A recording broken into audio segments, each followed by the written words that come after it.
안녕하십니까. 함께 기도하고 시작하도록 하겠습니다. 생명을 창조하시고 우리에게 생명과 호흡을 주실 뿐만 아니라 이 세상 가운데서 하나님의 사랑을 알 수 있도록 우리를 불러서 구원해 주심을 감사드립니다. 우리가 세상 가운데서 헛된 것에 분요하고 우리 마음의 욕심을 좇아 죄악 가운데 살았지만 주님이 먼저 사랑해 주시고 우리에게 베풀어 주신 그 사랑으로 말미암아 또 주님 안에서 우리를 불러서 살아갈 수 있도록 인도해 주심도 감사드립니다. 합당한 가운데 우리에게 모든 것들을 주시고 또 각 형편대로 또 채워주시고 공급해 주심도 감사드립니다. 오늘 주일 말씀 앞에 나온 모든 형제 자매들의 마음을 주님께서 붙잡아 주시고 각 사람에게 필요한 은혜와 사랑을 공급해 주시고 우리가 말씀 안에서 무엇을 바라보고 살아야 될지 또 알 수 있도록 이끌어 주시고 도와주시옵소서. 이 자리에 함께하는 모든 가운데 또 주님의 은혜와 사랑을 덧입혀 주시고 교회 가운데 크신 역사를 주심으로 하나님의 능력과 역사를 우리가 알아갈 수 있도록 도와주시옵소서. 오늘의 모든 말씀도 주님께 의지하오며 예수 그리스도의 이름으로 기도드렸습니다. 아멘. 자, 성경 같이 찾아보시도록 하겠습니다. 열왕기상 17장 7절입니다. 자, 열왕기상 17장 7절.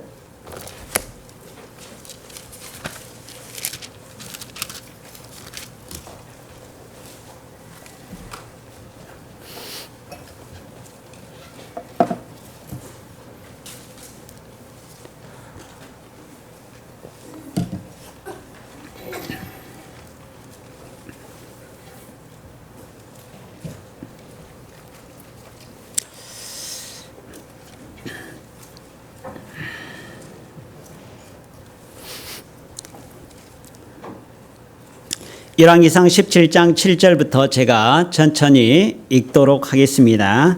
땅에 비가 내리지 아니하므로 얼마 후에 그 시내가 마르니라. 여호와의 말씀이 엘리야에게 임하여 가라사대 너는 일어나 시돈에 속한 사르밧으로 가서 거기 유하라.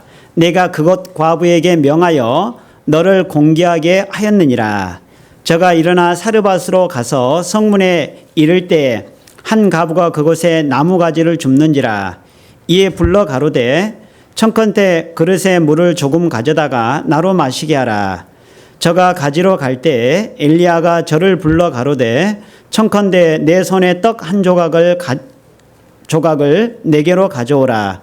저가 가로되 당신의 하나님 여호와의 사심을 가리켜 맹세하노니 나는 떡이 없고 다만 통에 가루 한 움큼과 병에 기름 조금뿐이라. 내가 나뭇가지 두엇을 주어다가 나와 내 아들을 위하여 음식을 만들어 먹고 그 후에는 죽으리라.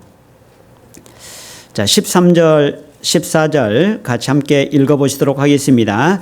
엘리야가 저에게 이르되 두려워 말고 가서 내 말대로 하려니와 먼저 그것으로 나를 위하여 작은 떡 하나를 만들어 내게로 가져오고 그 후에 너와 내 아들을 위하여 먹느라. 이스라엘 하나님 여호와의 말씀이 나 여호와가 비를 지면에 내리는 날까지 그 통에 가루는 다하지 아니하고 그 병의 기름은 없어지지 아니하리라 하셨느니라. 저가 가서 엘리야의 말대로 하였더니 저와 엘리야와 식구가 여러 날 먹었으나 여호와께서 엘리야로 하신 말씀같이 통의 가루가 다하지 아니하고 병의 기름이 없어지지 아니하리라. 오늘 절망 속에 희망이라는 주제로 같이 함께 상고해 보려고 합니다. 중심이 되는 내용은 엘리야와 여기 나와 있는 사르밧 과부에 대해서 같이 상고해 보려고 합니다. 중심이 되는 나라는 북이스라엘이라고 말할 수 있죠. 남쪽과 북쪽이 나눠졌고 남쪽에 반해서 북이스라엘은 하나님 앞에 계속적으로 우상을 숭배하게 되었습니다. 그 출발이 바로 여로보암이라는 사람을 통해서 출발이 됐고 여로보암의 어머니가 바로 시돈 땅에 있었던 여인이었기 때문에 시돈 출신이었기 때문에 바알을 섬기고 또 여러 우상을 섬겼던 것이 그대로 전수가 됐고 그 이후로 여로보암 때 남쪽 베델과 북쪽 단에 우상을 만들어서 남쪽 이스라엘로 넘어가지 못하게 함으로 말미암아 우상을 섬기게 되는 것 출발이 되었습니다. 그래서 여로보암의 왕조도 멸망이 되고 그 뒤로 여러 왕조가 쿠데타와 이유 때문에 멸망이 돼서 이제 어떻게 보면 세 번째 시작되는 오므리 왕조라는 시대에 어떤 있었던 일이라고 말할 수 있습니다. 이 아합의 아버지가 바로 오므리였죠. 그 내용은 여기 이제 16장에 가보면 나와 있는데 16장 29절에 보면 유다 왕 아사 제 38년에 오므리 아들 아합이 이스라엘 왕이 되니라. 이 오므리 왕조가 시작이 됐고 그 출발이 바로 이제 아합으로부터 시작이 됐던 내용을 말씀하고 있습니다. 이스라엘의 악한 왕, 북이스라엘의 가장 악한 왕을 든다라면 바로 아합을 들 수 있죠.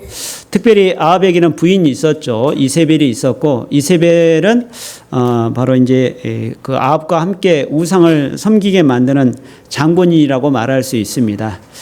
그리고 이제 그 시대에 계속적으로 우상을 섬기고 하나님 말씀을 벗어나는 그 이스라엘을 하나님이 심판하시기 위해서 엘리야라는 사람을 보내시고 엘리야를 통해서 이스라엘의 기근이 있게 하셨다는 내용을 열왕기상 17장에는 말하고 있습니다. 그리고 이 엘리야를 통해서 있었던 일을 17장 쭉 이야기하고 있는데 17장 1절에 보면 길리앗에 우거하는 자 중에 디셉 사람 엘리야가 아합에게 고하여 나의 섬기는 이스라엘 하나님 여호와의 사심을 가리켜 맹세하노니 내 말이 없으면 수년 동안 우로가 있지 아니하리라 하니라.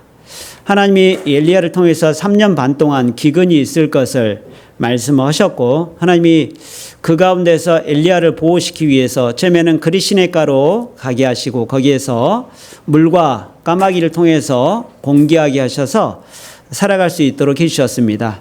기근이 더 심해지자 하나님이 이스라엘 땅에 거하지 않게 하시고 바로 이제 여기 시돈 땅에 거하는 사르밧이라는 과부, 사르밧 땅에 살고 있는 과부를 만나게 하시고 거기에서 이제 공개하는 내용을 말씀하고 있습니다. 9절에 보면 너는 일어나 시돈에 속한 사르밧으로 가서 거기 유하라. 내가 그곳 과부에게 명하여 너를 공개하게 하였느니라. 돌보게 했다는 거죠.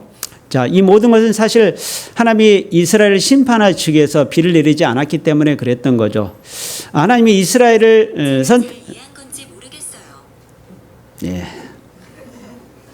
너무 장비를 최신으로 가져다 보니 깜짝 놀랐습니다. 이 모든 것은 이스라엘의 그 범죄함으로 말미암아 하나님이 이스라엘을 심판하시기 위해서 비를 내리지 않았던 거죠.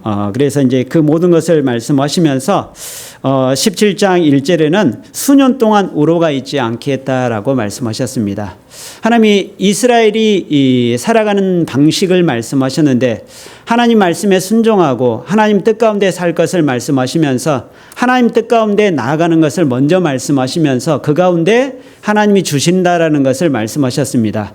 하나님이 먼저 주시고 순종을 요구하시는 게 아니라 순종하게 하시고 그 가운데서 그 모습을 통해서 하나님의 뜻 가운데 나오게 하는 것을 말씀을 하고 있죠.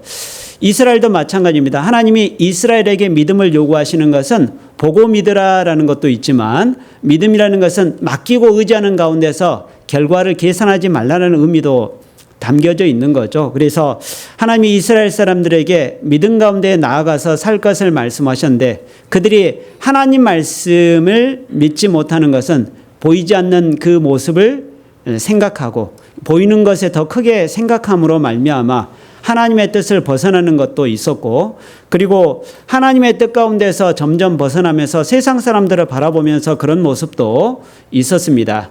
특별히 북이스라엘은 더욱더 그랬던 거죠. 하나님 말씀을 따르지 않고 하나님 앞에 우상을 섬기면서 이웃 사람들과 가까이 지내면서 그런 것들이 점점점 들어오는 것을 우리가 생각을 해볼 수 있습니다. 여기 특별히 북이스라엘에서 하나님이 말씀하실 때 하나님이 우로를 내리지 않았다. 이 성경에 이슬과 비는 은혜를 상징하는 것인데 그들이 하나님 말씀을 점점 떠났을 때 하나님이 비와 이슬을 내리지 않았다. 그렇게 말씀하고 있습니다. 여기를 책갈피해 놓으시고 아모스를 한번 봐보겠습니다. 아모스서 8장 11절. 아모스서 8장 11절입니다.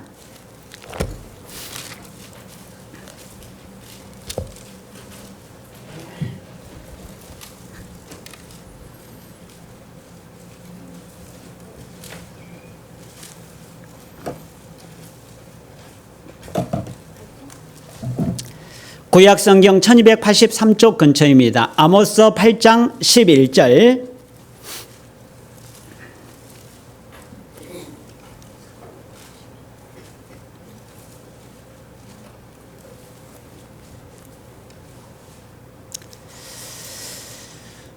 주 여호와께서 가라사대 보라 날이 이를지라 내가 기근을 땅에 보내리니 양식이 없어 주림이 아니며 물이 없어 가람이 아니오 여호와의 말씀을 듣지 못한 기갈이라. 사람이 이 바다에서 저 바다까지 북에서 동까지 비틀거리며 여호와의 말씀을 구하려고 달려 왕래하되 얻지 못하리니 그날에 아름다운 처녀와 젊은 남자가 다 갈아여 피곤하리라. 이 아모스라는 선지자는 뽕나무를 배양하고 또 누이를 치면서 살았던 사람이었습니다. 물론 이제 농사꾼이라고도 말할 수 있지만 사실은 이제 하나님의 선지자로 부름을 받았던 사람이었고 그리고 지식이 있었던 사람이었던 걸로 보입니다. 아모스의 문체라든가 이런 내용을 봐보면 하나님의 말씀 가운데서 살았던 사람이었고 그리고 그 가운데 살았던 이유를 우리가 좀 생각을 해보면 그 시대의 상황들이 굉장히 악했다라는 걸 볼 수 있습니다. 아모스는 지금부터 2700년 전에 있었던 내용을 말하고 있는데 북이스라엘이 멸망하기 전입니다. 어떻게 보면 북이스라엘의 가장 황금기를 이루었던 가장 강성했던 시대라고 말할 수 있습니다. 왜 그러냐면 그 근동에 아수르가 세력을 펼치지 못하고 그리고 그 주위에 있었던 나라들도 여러 이유 때문에 활발하게 어떻게 보면 활동하지 못했던 시대에 가장 번영을 이루고 번성했던 시대입니다. 가장 잘 살았던 시대였죠. 그런데 그 잘 살았던 시대에 반해서 영적으로는 굉장히 타락한 시대였습니다.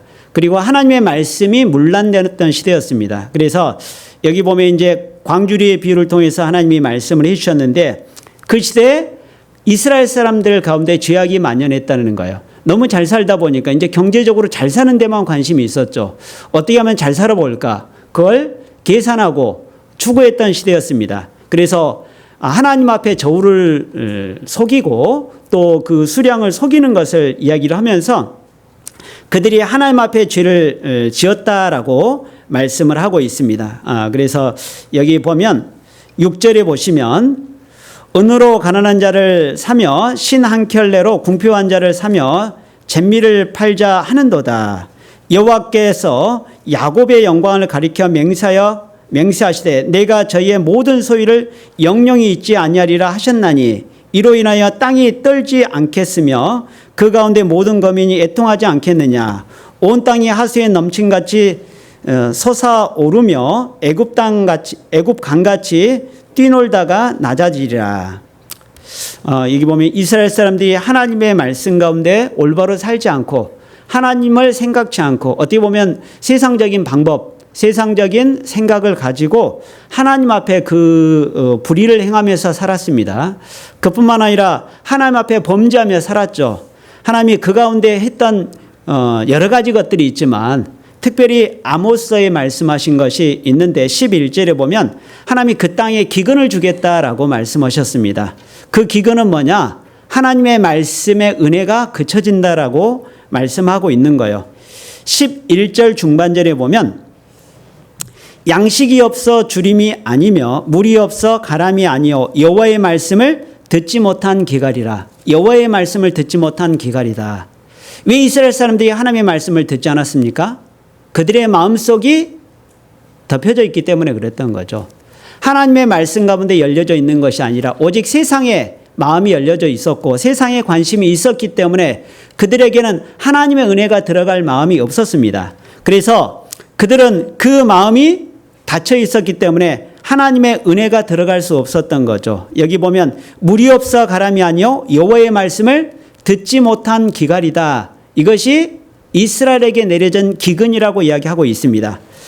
그래서 그들에게 12절에 보면 사람이 이 바다에서 저 바다까지 북에서 동까지 비틀거리며 여호와의 말씀을 구하려고 달려 왕래하되 얻지 못함이니라. 그들이 어떻게 됐습니까? 13절에 보면 그날에 아름다운 처녀와 젊은 남자가 다 갈아여 피곤했다라고 되어 있습니다. 이스라엘에게 말씀이 없을 때 어떻게 했습니까? 피곤하고 가랬다. 목이 말랐다라는 거죠. 그리고 힘이 빠졌다라는 겁니다. 결국 이 아모스 뒤에 가보면 이 아수라는 나라의 이스라엘이 멸망이 되지 않습니까? 결국은 그들이 멸망이 되는데 하나님의 은혜가 그쳐질 때 그렇게 됐다라는 거예요. 그 모든 것은 이스라엘이 하나님의 말씀에 관심이 없고 그리고 세상적인 것에 관심을 가질수록 하나님의 말씀에 은혜가 그쳐질 때 그 마음은 더욱더 황폐하게 되고 그리고 하나님의 말씀에 은혜가 그쳐질 때 그들에게 하나님의 역사도 그쳐지는 것을 말하면서 그들이 왜 피곤하고 힘이 없었냐? 하나님의 은혜가 없기 때문이라고 이야기하고 있는 겁니다. 우리도 마찬가지죠. 사실은 우리가 하나님의 은혜가 그쳐지고 하나님의 말씀에 은혜가 닫혀질 때 우리도 피곤하고 가랄 수밖에 없는 거죠. 여기도 이야기했던 것처럼 아무리 젊은 처녀, 아름다운 처녀라 할지라도 젊은 남자라 할지라도 가라여 피곤해진다라고 말하고 있습니다. 우리가 세상 가운데 살아갈 때도 지치고 피곤할 수 있잖아요. 북이스라엘도 그랬는데 다시 가보겠습니다. 열왕기상 17장으로 가보겠습니다. 17장 9절.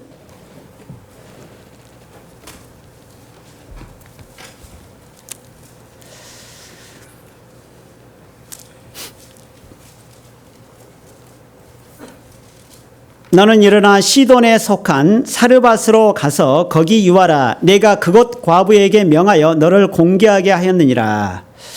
하나님이 이스라엘에 재앙을 내릴 때 사실 이스라엘 땅에 정말 엘리야를 섬기고 공개할 사람이 없었을까? 없었다라고 되어 있습니다. 그리고 오히려 그 땅에 있지 않고 하나님이 시돈 땅으로 가라고 되어 있습니다. 그래서 이 시돈이라는 것이 어딘지 좀 잘 모를 수 있는데요. 옛날에 해상무역하면 페니키아라는 곳이 있었습니다. 지중해를 중심으로 해서 해상무역을 굉장히 활발하게 했던 민족이 바로 베니게라고도 하고 페니키아라고도 합니다. 그 중심이 되는 도시가 바로 두로와 시돈, 성경에는 그렇게 명칭을 하고 있는데요. 이 두로와 시돈이 굉장히 해상무역으로 발전을 했습니다. 그 이유가 바로 이제 거기에 나오는 여러 조개에서 나오는 염료들을 통해서 염색업을 굉장히 발전시켰던 것 같아요. 그래서 지중해 근동에 있었던 이 연결되는 나라들의 전체를 통틀어서 무역을 굉장히 활발하게 했던 것이 바로 이 두로와 시돈이었고, 이 성경에 보면 이 두로와 시돈이 하나님 앞에 정말 교만했다라고 에스겔 성경 22장에는 말하고 있습니다. 그래서 두로 왕에 대해서 하나님이 심판하겠다 성경에는 말하고 있죠.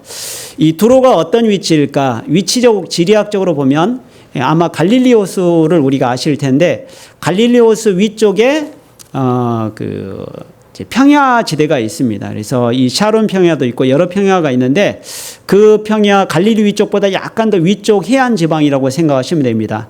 두로는 거기 위치고 두로보다 한 30km 더 위쪽에 있는 지방이 바로 시돈이라고 말할 수 있죠. 그러니까 두로보다 훨씬 더 위쪽이라고 보시면 됩니다. 다 지중해를 끼고 있는 도시죠. 나중에 이 두로와 시돈은 이제 그 헬라 시대에 의해서 이제 멸망이 되는데 알렉산더에서 이제 결국은 멸망이 됩니다. 하나님이 심판하시겠다라고도 말씀하셨고 결국은 멸망이 됩니다. 하나님이 이 시돈 땅에 있는 사르밧에 사는 과부를 하나님이 말씀하셨죠. 이 많고 많은 사람 중에 왜 하나님이 사르밧 과부에게 엘리야를 공개하게 하셨을까?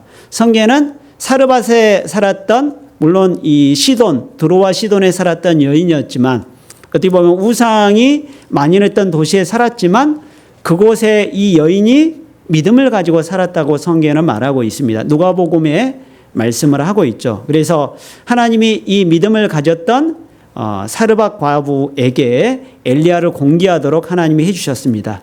어떻게 그 믿음을 가졌는지는 정확하게 알 수 없지만 그 여인은 과부였고 아들을 하나 키우고 있었습니다. 그리고 아마 여러 가지 고난을 겪었던 것 같아요. 남편 없이 혼자 경제적인 활동도 해야 되고 아들을 키워야 되기 때문에 여러 가지 멸시도 받았을 것이고 어려움도 겪었을 겁니다. 그러나 그 마음속에 하나님을 믿는 마음을 가지고 있었기 때문에 하나님이 특별히 엘리야를 공개하도록 하나님이 말씀을 해주신 것 같아요. 그래서 엘리야가 이 사르밧 과부의 집에 갔는데 10절에 보시면 열왕기상 17장 10절에 보면 저가 일어나 사르밧에 가서 성문에 이를 때 한 과부가 그곳에 나무가지를 줍는지라. 이에 불러 가로되 청컨대 그릇에 물을 가져다가 나로 마시게 하라. 엘리야가 사르밧 과부를 처음으로 만났습니다. 그러면 여러 가지 상황도 좀 설명하고 했으면 좋겠는데 상황 설명 없이 바로 가서 물을 좀 가져다 달라는 거예요. 전혀 모르는 남자가 와가지고 물을 가져다 달라고 하면 좀 이상할 것 같은데 엘리야는 여기에 한술 더 떠가지고 아예 떡까지 가져오라고 합니다. 11절에 보면 저가 가지러 갈 때 이 여인은 또 순순히 잘 가지러 갔습니다. 갈 때에 엘리야가 저를 불러 가로되 청컨대 내 손에 떡 한 조각을 내게로 가져오라. 떡 한 조각까지 가져오라는 거죠. 이 여인은 사실 떡을 아직 만들지도 않았습니다. 근데 떡을 만들려고 우리로 말하면 전병과 같은 겁니다. 이제 중동 지방이 다 전병을 만들어서 밀가루로 전병을 만들어서 다 이 음식을 만들어서 먹었는데요. 자, 떡을 가져다가 주라라고 했을 때 떡을 만들려고 이제 준비하고 있는 상황이었죠. 이 두 번에 걸쳐서 연속해서 이야기를 하고 있는데 우리가 이제 이 모습을 통해 좀 생각을 해볼 것이 하나님이 이 과부의 믿음을 보셨어요? 안 보셨어요? 보셨다라는 거예요. 근데 하나님이 그 과부의 믿음을 아실 뿐만 아니라 과부의 믿음이 드러나고 시험하기를 원하셨습니다. 그렇죠? 그래서 엘리야를 통해서 이 과부를 만나자마자 물을 가져오라 그렇게도 이야기했고 그뿐만 아니라 두 번에 걸쳐서 떡을 가져오라 그렇게 말씀하셨습니다. 하나님은 이 믿음을 가지고 있는 사람들의 믿음을 보시길 원하실 뿐만 아니라 믿음을 요구하셔요. 그리고 믿음이라는 것은 믿음이 드러나서 나타나기를 원하십니다. 믿음이라는 것은 내 마음속에만 있는 것이 믿음이 아니라 믿음은 행함과 함께 역사해야 진정한 믿음이라고 이야기하셨고 그 믿음에 있어서 행함이라는 것은 반드시 요구되는 것이 뭡니까? 순종이라고 이야기하신 거예요. 신앙생활 가운데서 믿음이라는 것은 내가 아는 지식으로 끝나는 것이 아니라 믿음에 있어서 반드시 요구되는 것이 내가 얼만큼 믿느냐를 드러내기 위해서는 반드시 요구되는 것이 순종이라는 겁니다. 만약 이 사르밧 과부가 이성으로 생각을 해봤습니다. 이 남자는 처음 보는 남자고 내가 누군지도 모르는 남자에게 굳이 이런 친절을 베풀어야 될까? 이런 생각도 들 것이고 그리고 상식적으로 생각해 보면 아직 떡을 만들지도 않았는데 떡을 달라고 하니까 이게 가당치도 않다라고 생각을 한다라면 따질 수도 있을 거예요. 해도 너무한다. 내가 지금 이런 상황인 줄을 알고나 그렇게 말씀하시느냐 아마 그렇게 따질 수도 있을 거예요. 그러나 이 사람이 누구라는 걸 분명히 알았다는 거죠. 이 사르밧 과부는. 그리고 이 엘리야가 하나님의 사람이라는 것을 이 사르밧 과부도 알고 있었기 때문에 이 사르밧 과부는 기꺼이 그 말에 순종을 했던 거죠. 그리고 사람 앞에서가 아니라 하나님 앞에서 그 말에 따랐습니다. 물을 가져오라 할 때 물을 가져다 줬습니다. 그리고 떡을 가져다 할 때 사실은 2차 저차에서 아직 떡이 없고 내가 이런 상황입니다라는 것을 이 엘리야에게 설명을 하고 있죠. 12절에 보면 저가 가로되 당신의 하나님 여호와의 사심을 가리켜 맹세하노니 나는 떡이 없고 다만 통에 가루 한 움큼과 병에 기름 조금뿐이라. 내가 나무가지 두엇을 주어다가 나와 내 아들을 위하여 음식을 만들어 먹고 그 후에는 죽으리라. 이 여인은 사실 평생 어떻게 살아온 겁니까? 먹고 살기 위해서만 살아온 거예요. 안 그렇습니까? 이 마지막 떡을 만드는 목적도 내가 이거 먹고 죽으려고 그럽니다. 이게 마치 우리 인생의 모습 같지 않습니까? 인생의 길이라는 것은 길고 짧으면 있겠지만 마치 사르밧 과부처럼 평생을 우리가 먹고 사는데 사실 바쁘게 살아왔잖아요. 그럼에도 불구하고 하나님은 뭘 요구하십니까? 떡을 요구하시죠. 하나님 앞에 그 떡을 주라 그렇게 말씀하고 있잖아요. 어떻게 보면 가장 중요한 것이 먹고 사는 문제고 사실 이 여인에게도 가진 것이 별로 없다라고 생각을 하겠죠. 왜냐하면 마지막 식사거리니까 마지막밖에 없잖아요. 우리 인생이 그렇습니다. 아무리 많이 중주해도 평생을 먹고 살 걱정을 안 할 수는 없는 것 같아요. 안 그렇습니까? 우리 인생에 살아보면 걱정 근심 없는 날이 어디 있겠어요. 사실 뭔가 하나를 딱 준비해도 다른 것이 항상 문제가 생깁니다. 그렇잖아요. 내가 이것은 피했는데 다른 것이 또 만나는 것이 인생이잖아요.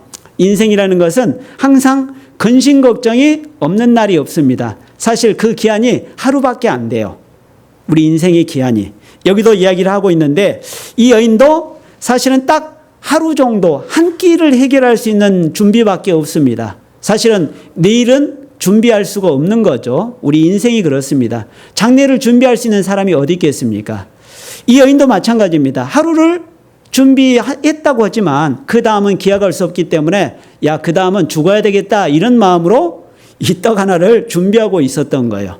자, 그래서 죽으리라 그렇게 이야기하고 있잖아요. 하나님이 그럼에도 그 여인에게 내가 가지고 있는 떡 하나를 주라 그렇게 이야기하고 있잖아요.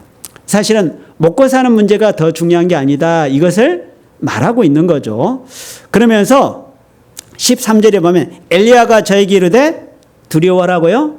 두려워 말고 내 말대로 하려니와 그렇잖아요. 내 말대로 하려니와 하나님이 그 과부에게 요구하시는 것은 사실 떡 한 조각을 이야기했지만 과부에게는 어떻게 보면 전부라고 생각이 들 수도 있을 겁니다. 전체라고 생각이 들 수 있겠잖아요. 사람은 정도에 따라서 그것이 작을 수도 있지만 클 수도 있어요. 안 그렇습니까?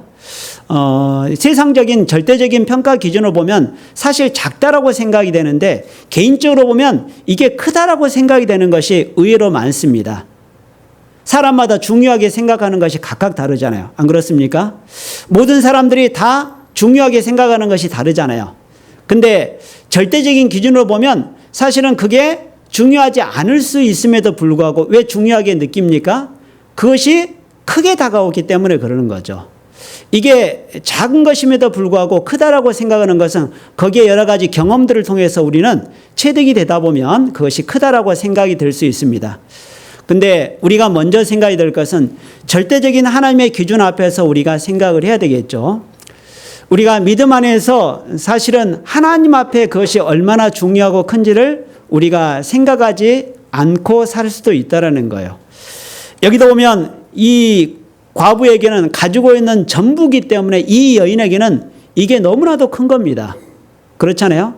떡 하나를 만들기 위해서 이 가루 조금이 있잖아요. 기름 조금이 남았습니다. 세상적으로 본다면 가루 조금, 기름 조금은 값어치로 따지고 보면 별로 중요한 건 아니에요. 그러나 이 여인에게는 생명과 바꾸는 그런 문제이기 때문에 너무나도 크게 여기는 거죠. 우리가 신앙생활 가운데 살아갈 때도 마찬가지입니다. 왜 사람들이 거기에 빠지느냐? 왜 사람들이 거기에 매달리냐? 그게 크기 때문에 그러는 거죠. 믿음 안에서 우리가 바라볼 때 그것이 정말 크냐? 이걸 바라봐야 되는데 우리는 그렇지 못하고 이것에 매달리고 집착하는 이유가 그것이 너무 나에게는 크기 때문에 그것이 나에게는 크게 다가오는 거죠. 하나님 앞에 우리의 믿음도 마찬가지입니다. 믿음이라는 것은 계산하면 너무나도 믿음 안에서 할 수 있는 것이 없어지게 되는 거예요. 하나님이 그래서 말씀하시는 게 먼저라고 이야기하신 겁니다. 먼저. 계산하지 말라 그렇게 이야기하신 거예요. 23절에 이야기하고 있죠. 엘리야가 저에게 이르되 먼저, 사실은 여기에 포함되어 있지는 않지만 먼저 두려워하지 말고 가서 내 말대로 하려니와 먼저 그것으로 나를 위하여 작은 떡 하나를 만들어라 그렇게 이야기하고 있잖아요. 큰 떡이요 작은 떡이요? 작은 떡. 하나님 앞에 먹고 사는 것은 큰 게 아니다 그렇게 이야기하고 있는 겁니다. 하나님이 구원받은 사람도 지켜주신다 이것을 우리에게도 말씀하고 있는 거죠. 사실 이 여인에게는 있어는 이 절대적이고 커 보였지만 사실 그것이 큰 게 아니다 작다라고 이야기하시면서 먼저라고 이야기하는 겁니다. 우리의 이성이라는 것은 자꾸 계산하려고 하고 우리의 이성이라는 것은 상황과 환경을 보면서 판단하려고 합니다. 그렇게 하면 우리는 절대 신앙생활 가운데 올바로 나아갈 수 있는 판단이 안 서는 거예요. 여러분, 믿음이라는 것은 말씀을 의지해서 나아가는 것이지 이성과 내 생각을 가지고 의지해서 나아가는 것이 아닙니다. 분명 이 엘리야를 공개했던 사르밧 여인도 마찬가지일 거예요. 어떻게 보면 환경만 본다라면 이방 사람이고 나와 상관없는 사람이고 그리고 갑자기 와서 나에게 전부를 요구한다고 하는데 이걸 내가 어떻게 줄 수 있겠느냐? 라고 생각을 해볼 수 있지만 사실 이거 줘도 죽고 안 줘도 죽고 상황은 그런 거지 않습니까? 그렇기 때문에 사실은 이게 중요한 게 아닌데 하나님 앞에 먼저 나아가는 게 중요한데 그렇지 못했던 거죠. 하나님이 그걸 이야기하시면서 두려워하지 말라. 뭐 때문에 못한다고요? 두려움 때문에 그런다는 거예요. 두려워 말고 가서 내 말대로 하라는 거예요. 내 말대로 하려니와 먼저 그것으로 나를 위하여 작은 떡 하나를 만들고 내게로 가져오고 그 위에 너와 내 아들 위하여 만들라. 하나님 앞에 먼저 하라는 것을 이야기하면서 그 위에 내 것을 해라. 하나님이 말씀하셨습니다. 무슨 말입니까? 하나님 앞에 내 것을 먼저 하는 것이 먼저가 아니라 하나님 앞에 먼저 나아간 다음에 했을 때 하나님이 내가 살아가는 것도 지켜주신다. 이것을 우리에게 말씀하는 거죠. 신앙생활 가운데 내가 살아가는 모든 것도 하나님 앞에 먼저 해야 될 것을 말씀하고 있습니다. 우리는 사실은 이런 상황 가운데 있을 때 마음이 흔들리죠. 우리의 믿음이라는 것이 무엇일까를 좀 생각을 해보려고 합니다. 믿음이라는 것은 마치 물속에 잠겨있는 바위와 같아서 물속에 잠겨있으면 그것이 잘 드러나지 않죠. 그러나 물이 빠지면 그 바위가 드러나잖아요. 가장 어렵고 힘들 때 우리의 진짜 중요하게 생각하는 것, 내가 믿는 것이 무엇인지를 나타나고 드러나게 만드십니다. 사실 이 상황은 어떻게 보면 절대절명의 상황이고 사실은 어떻게 피할 수 있는 방법이나 어떤 생각도 없습니다. 최악의 상황이죠. 그럼에도 불구하고 하나님은 그 최악의 상황 가운데서 전부를 요구하시는 거죠. 그래서 내가 가지고 있는 모든 것을 먼저 하나님께 드려라 그렇게 이야기하고 있습니다. 그럼에도 불구하고 하나님이 그렇게 요구하시는 것은 하나님이 역사하시기 때문에 그랬죠. 15절에 보면 저가 가서 엘리야의 말대로 하였더니 저와 엘리야와 식구가 여러 날 먹었으나 여호와께서 엘리야로 하신 말씀같이 통의 가루가 다하지 아니하고 병의 기름이 없어지지 아니하리라. 자, 하나님 말씀대로 하였더니 엘리야와 식구가 여러 날 먹었다라고 되어 있습니다. 여러분, 은혜라는 것은 단번에 주시는 게 아니죠. 여러 날이라고 말씀하셨습니다. 여러 날이라는 것이 뭡니까? 평생을 말하는 겁니다. 구원받은 사람은 한 번에 많은 것을 주셔가지고 하나님이 인도하시는 게 아니라 하나님의 은혜 안에서 살아갈 수 있도록 은혜를 부어주시는 게 있는데 우리는 사실은 많은 것이 있어야 하나님의 은혜라고 생각하지만 하나님의 고난 가운데서도 은혜를 겸하여 주신다라고 이야기하고 있습니다. 15절에 보면 저가 가서 엘리야의 말대로 하였더니 하나님의 은혜가 여러 날 계속되었다라고 되어 있습니다. 여러분, 없는 가운데 은혜가 더 넘친다는 것을 우리에게 말씀하고 있는 거죠. 여기 13절부터 15절까지 말씀하고 있는 것을 봐보면 하나님이 우리에게 믿음 안에서 살아가는 모습을 우리에게 말씀하고 있습니다. 여기를 좀 책갈 펴 놓으시고요. 요한복음 21장을 먼저 보시겠습니다. 요한복음 21장 18절. 요한복음 21장 18절 보시겠습니다.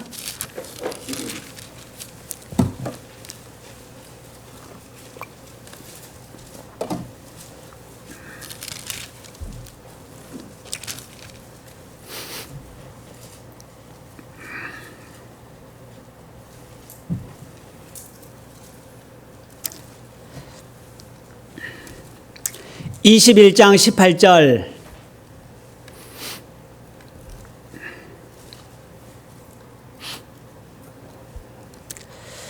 내가 진실로 진실로 내게 이르노니 젊어서는 내가 스스로 띠띠고 원하는 곳으로 다녔거니와 늙어서는 내 팔을 벌리리니 남이 내게 띠띠우고 원치 아니하는 곳으로 데려가리라. 이 말씀을 하심은 베드로가 어떠한 죽음으로 하나님께 영광을 돌릴 것을 가리키심이라라. 이 말씀을 하시고 베드로에게 이르시되 나를 뭐라고요? 따르라 하시니 베드로가 돌이켜 예수의 사랑하시는 그 제자가 따르는 것을 보니 그는 만찬석에서 예수의 품에 의지하여 주여 주를 파는 자가 누구오니까 묻는 자들아. 이에 베드로가 그를 보고 예수께 여짜오되 주여 이 사람은 어떻게 되겠사옵나이까. 예수께서 가라사대 내가 올 때까지 그를 머물게 하고자 할지라도 내게 무슨 상관이냐 너는 나를 따르라 하시더라. 예수님을 3번 부인했던 베드로에게 예수님이 나타나셨죠. 그리고 예수님이 내 양을 먹이고 치라 그렇게 3번에 걸쳐서 말씀하고 있습니다. 내가 너를 사랑한다 그렇게 말씀을 하고 있죠. 그리고 주님의 사랑을 깨달았던 베드로는 이제 회심을 하게 되죠. 그리고 이제 내가 원하는 대로 사는 것이 아니라 주님이 원하는 대로 이제 살게 될 것을 이야기하면서 19절에 하나님께 영광을 돌릴 것을 말씀하고 있습니다. 베드로가 어떠한 죽음으로 하나님께 영광을 돌릴 것을 말하고 있죠. 그 가운데 있을 때 베드로가 물어봤죠. 예수님을 팔았던 유다는 어떻게 됩니까? 뭐 그런 내용도 아마 다른 사람이 더 보였던 것 같아요. 이 베드로가 돌이켜 예수의 사랑하시는 그 제자를 따르는 것을 보니 그는 만찬석에서 예수의 품에 의자여 주여 주를 파는 자가 누구오니까 묻되. 다른 제자들도 있었을 것이고 아마 베드로는 그런 생각을 했을 거예요. 다른 제자들은 어떻게 될까? 아마 그런 생각을 가졌던 것 같습니다. 그때 예수님이 이렇게 이야기하고 있죠. 21절에 보면 이에 베드로가 그를 보고 예수께 여짜오되 주여 이 사람은 어떻게 되겠사옵나이까? 예수께서 가라사대 내가 올 때까지 그를 머물게 하고자 할지라도 내게 무슨 상관이 있느냐? 너는 나를 따르라 하시더라. 신앙생활 가운데 살아가는 것은 각자의 길을 가는 거죠. 우리가 신앙생활 가운데 살아갈 때 생각해 보는 것은 우리가 이 세상 가운데서 하나님이 우리에게 주시는 말씀이 있고 나를 구원하신 목적이 있다는 거죠. 우리의 삶 가운데서 각자의 형편은 각각 다릅니다. 우리가 다른 사람을 볼 것이 아니라 내가 믿음 안에서 나를 구원해 주신 그 주님의 사랑과 뜻이 있음을 생각하고 여기도 보면 각자의 위치와 역할에서 나를 따르라라고 이야기하시면서 무슨 상관이냐 그렇게 이야기하고 있습니다. 우리가 구원받고 살아갈 때 그럴 수 있죠. 환경이 보일 수 있습니다. 또 여건도 보일 수 있죠. 다른 사람도 보일 수 있어요. 그러나 그 모든 것들 가운데서 하나님이 나를 왜 구원하셨을까를 우리가 먼저는 생각해야 되겠죠. 내가 이 모든 것을 얻기 위해서 하나님이 구원했는지 어땠는지 우리가 다 알지 못하지만 중요한 것은 하나님이 나를 구원하신 것은 주님의 영광을 나타내기 위해서 구원하셨다는 것이고 이 베드로의 모습처럼 하나님께 영광을 돌리기 위해서 했다라고 되어 있습니다. 근데 우리는 자꾸 비교하는 마음도 생기고 또 환경적인 모습을 보면서 하나님 앞에 그것을 더 크게 여길 때도 있습니다. 그러나 주님이 말씀하시죠. 내가 상관할 바가 아니다 라고 이야기하면서 너는 나를 따르라 라는 것은 주님을 따르면 하나님이 어떻게 하신다는 거예요? 하나님이 책임져 주신다 그렇게 이야기하고 있습니다. 하나님이 나를 구원하신 목적은 나를 사용해서 주님의 영광을 나타내기 위한 목적으로 하나님이 구원하시는 거죠. 누가복음 4장을 보시겠습니다. 누가복음 4장 25절. 누가복음 4장 25절.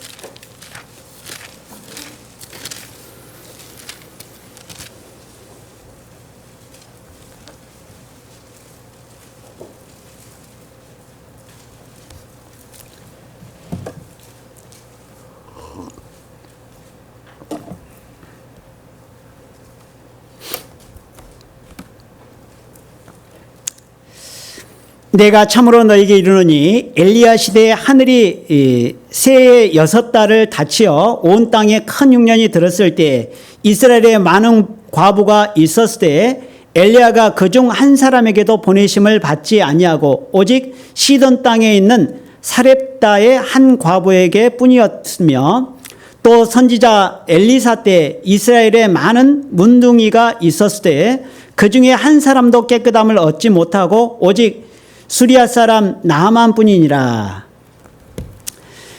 예수님이 말씀하셨죠. 여기 이제 엘리야 시대의 사르밧 과부에 대해서 이야기하고 있습니다.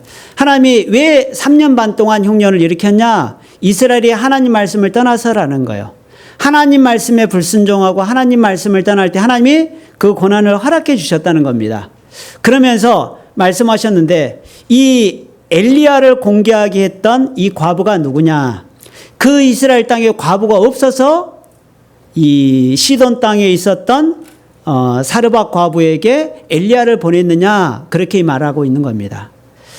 여기에 이제 말씀하시는 거죠. 25절에 보면 내가 참으로 너희에게 이르노니 엘리야 시대에 하늘이 새해 6달을 닫히어 온 땅에 큰 흉년이 들었을 때 이스라엘에 많은 과부가 있었다라고 되어 있습니다.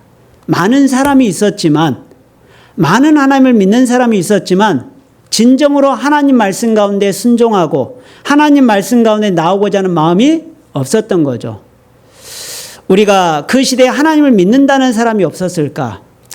하나님 앞에 정말 우리가 돌이켜보면 진정한 믿음은 하나님을 믿는 것뿐만 아니라 하나님의 말씀 가운데 순종하며 나아가는 그 모습을 하나님이 보시기를 원하신다는 거죠.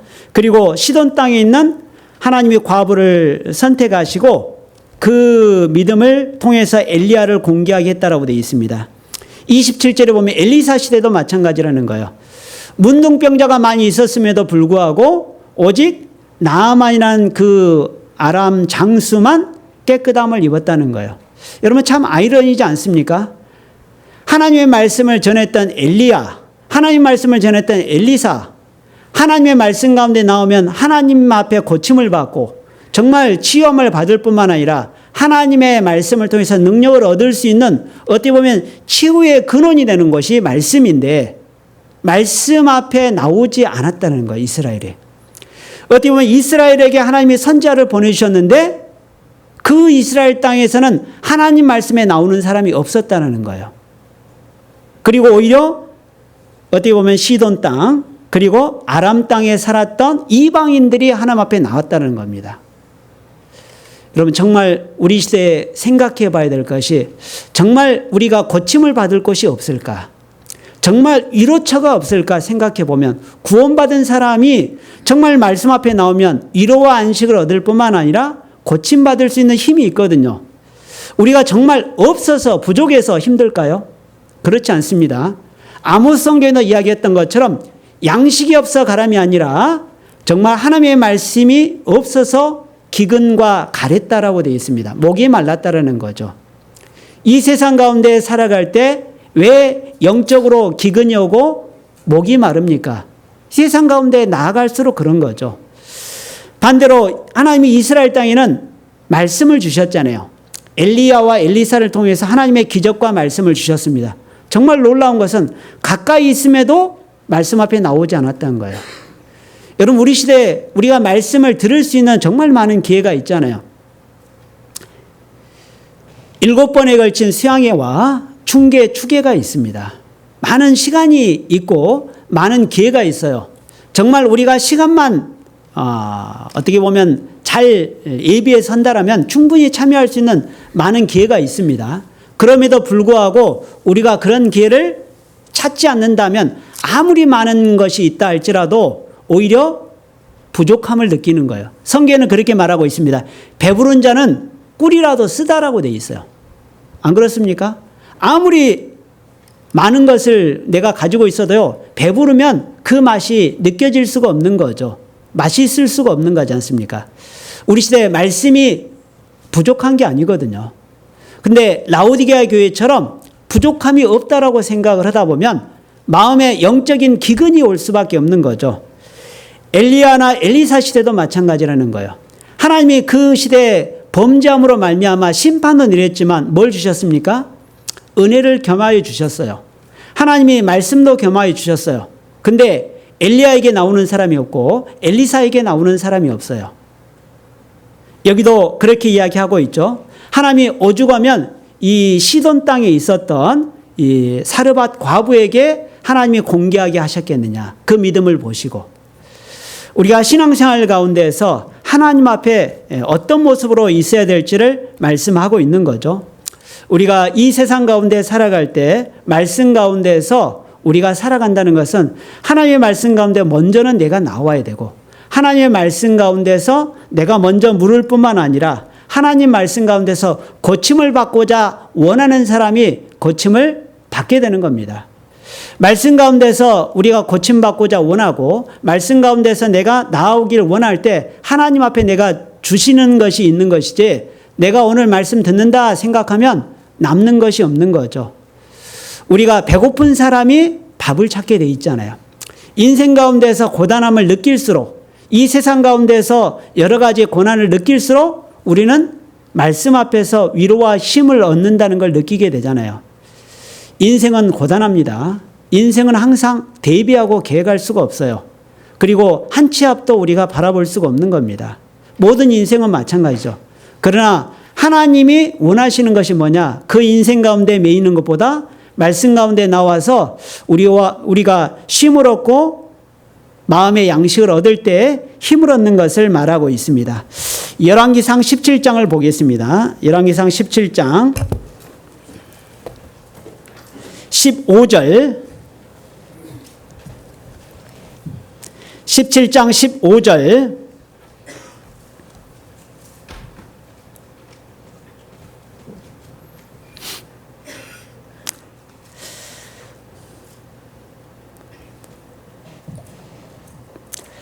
저가 가서 엘리야의 말대로 하였더니 저와 엘리야와 식구가 여러 날을 먹었으나 여호와께서 엘리야로 하신 말씀같이 통에 가루가 다하지 아니하고 병에 기름이 없어지지 아니하니라. 하나님 말씀을 지키실까요? 안 지키실까요? 지키신다는 거예요. 우리가 믿음이라는 것은 먼저 내가 하나님 앞에 순종해야 됩니다. 먼저는 하나님 앞에 내가 순종하고 나아가야 돼요. 먼저는 하나님 앞에 내가 맡겨야 돼요. 내가 하면 할수록 하나님 말씀에서는 벗어날 수밖에 없습니다. 여기 15절에도 저가 가서 엘리야의 말대로 하였더니, 말대로 먼저 했죠. 여러 상황 따지지 않았죠. 그리고 어떻게 보면 전부라고 생각하는 그것까지도 하나님 말씀 가운데 순종해서 드렸습니다. 그 말씀 가운데 했을 때 하나님이 말씀같이 16절에 보면 말씀같이 통에 가루가 다하지 않았다는 거예요. 신기하죠. 말씀같이 통에 가루가 다하지 아니하고 병의 기름이 없어지지 않았다라고 되어 있습니다. 여러분, 이 떡과 기름은 뭘 이야기해 주고 있습니까? 하나님이 우리 안에 말씀을 주시죠. 우리 안에 성령의 기름을 부어주시지 않습니까? 구원받은 사람은 이 기름과 떡이 있어야 살 수 있는 거죠. 구원받은 사람이 말씀 가운데서 내가 나아갈 때요, 말씀이 그쳐질 수가 없는 것은 말씀이 답이기 때문에 그렇습니다. 말씀은 결코 거짓될 수가 없기 때문에 그래요. 말씀 가운데 나오는 사람은 이 말씀이 진리구나, 말씀 가운데 있는 것을 내가 잘했다라고 말할 수밖에 없는 거죠. 여기도 계속 말씀하는 것이 말대로 하였더니 말씀대로 통에 가루가 다하지 아니하고 병의 기름이 없어지지 않았다라고 되어 있습니다. 하나님은요, 환경이 중요한 게 아니에요. 믿음 안에서 살아가는 그리스도인을 하나님이 보시고 그 믿음 안에 살아가는 그리스도인의 삶 가운데 하나님의 말씀으로 위로와 힘을 주실 뿐만 아니라 반드시 채워주시는 하나님입니다. 여기도 말씀대로 그렇게 이루어주시는 분이 하나님이잖아요. 열왕기하를 보겠습니다. 열왕기하 19장, 열왕기하 19장 1절 보시겠습니다.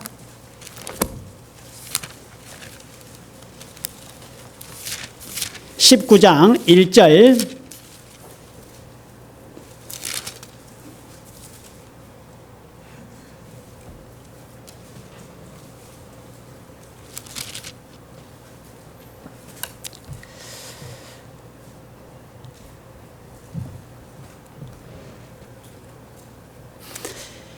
히스기야 왕이 듣고 그 옷을 찢고 굵은 배를 입고 여호와의 전에 들어가서 국내 대신 엘리야김과 서기관 셈나와 제사장 중 장로들에게 굵은 배를 입혀서 아모스의 아들 선지자 이사야에게로 보내매 저가 이사야에게 이르되 히스기야의 말씀이 오늘은 곤란과 책벌과 능욕의 날이라 아기가 임산하였으나 해산할 힘이 없도다.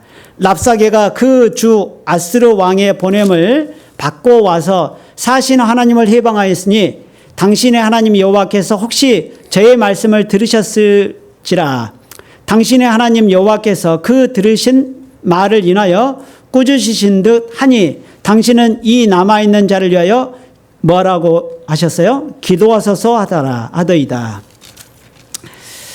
아스르 사내립이 쳐들어왔을 때 히스기야는 어떻게 했습니까? 가장 먼저 하나님 앞에 나와서 기도했죠. 우리가 이 세상 가운데서 살아갈 때 많은 어려움을 당할 수 있습니다. 히스기야처럼 사실은 이 다른 나라의 침공을 받아서 죽을 위험까지 놓인 상황까지 갔을 수 있죠. 그러나 이 히스기야는 먼저는 하나님 앞에 나아가서 무릎을 꿇었죠. 그리고 하나님 앞에 나아가서 기도하기를 원했습니다. 하나님이 그 히스기야의 마음을 받아주셨죠. 그리고 하나님이 그 아수르 산해집을 18만 5천을 물리칠 수 있도록 하나님이 기적을 베풀어 주셨잖아요. 무슨 말입니까? 하나님은 환경을 바꿀 수 있는 분입니다. 환경을 얼마든지 뒤집을 수 있는 분이에요. 내 인생의 환경도 마찬가지입니다. 우리 인생의 모든 것도 하나님이 보의 물과 같이 임으로 움직이신다라고 말씀하셨습니다. 우리의 삶도 마찬가지예요. 우리가 모든 것을 하는 것이 중요한 것이 아니라 하나님 앞에 먼저는 나오는 것이 중요하고 하나님 전에 이 히스기야처럼 나아가서 먼저는 기도하는 것이 먼저가 돼야 되겠죠. 그랬을 때 하나님이 그 모든 것을 인도해 주시잖아요. 우리가 신앙생활 가운데서 하나님 앞에 먼저는 마음을 지키는 게 중요합니다. 하나님이 내 마음을 지켜주셔야 우리가 그 모든 것을 이겨나갈 수 있는 거죠. 창세기 26장을 먼저 보겠습니다. 창세기 26장 1절. 26장 1절.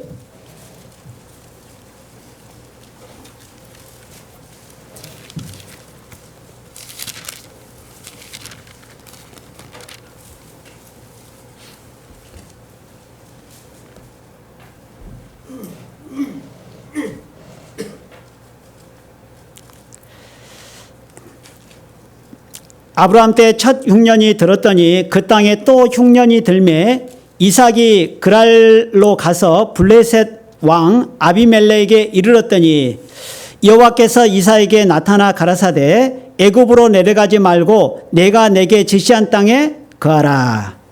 이 땅에 유하면 내가 너와 함께 있어 내게 복을 주고 내가 이 모든 땅을 너와 내 자손에게 주리라. 내가 내 아비의 하나님 아브라함에게 맹세한 것을 이루어 내 자손을 하늘의 별과 같이 번성케 하며 이 모든 땅을 내 자손에게 주리니 내 자손을 인하여 천하 만민이 복을 받으리라.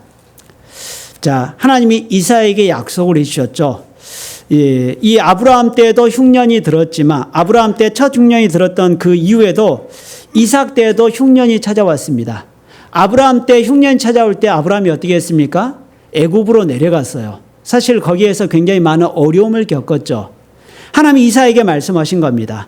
이삭에게 이 애굽으로 내려가지 말라. 2절에 이야기하고 있죠. 여호와께서 이삭에게 나타나 가라사대 애굽으로 내려가지 말고 내가 내게 제시하는 땅에 거하라. 무슨 말입니까? 너 그 흉년 봐도 마음 지켜라. 애굽으로 내려간다는 것은 세상으로 내려가는 거잖아요. 이 땅에 유하면 이 땅은 어디 땅입니까? 하나님의 약속의 땅이죠. 여러분 신앙생활 가운데 우리가 믿음이 얼마든지 넘어질 수 있습니다. 그 모든 것들 중에 하나가 바로 여러 가지 먹고 사는 문제와 환경적인 문제 때문에 우리의 신앙이 넘어질 수 있다는 거예요.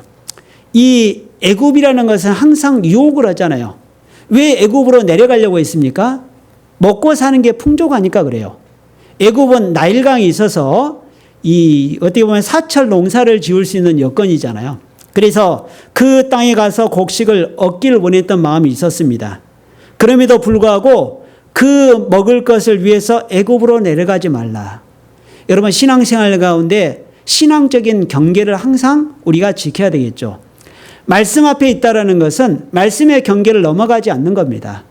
말씀 안에서 우리가 우리의 마음을 지키지 못하면 항상 우리가 세상으로 넘어가려는 마음을 갖고 살아갈 수 있는 거죠. 여기 3절에 보면 이 땅에 유하면 내가 너와 함께 있어 내게 복을 주고 내가 이 모든 땅을 너와 내 자손에게 주리라. 내가 내 아비 아브라함에게 맹세한 것을 이루어 천하 만민에게까지 복을 주겠다라고 말씀을 하고 있습니다. 이삭이 하나님 말씀 가운데 순종했을 때 하나님이 그 복을 같이 겸해서 주시는 것을 볼 수 있잖아요. 물론 그 땅에 거할 때도 여러 가지 문제가 있었습니다. 블레셋 사람과의 다툼도 있었어요. 우물 문제 때문에 다툼도 있었지만 중요한 것은 이 이삭이 그 흉년 때의 마음을 지켰다라는 거예요. 하나님이 그때 이삭에게 복을 주셔서 정말 풍족하게 살아갈 수 있도록 넘치게 모든 것을 주셨던 것을 말씀을 하고 있습니다. 여기 12절에 보시면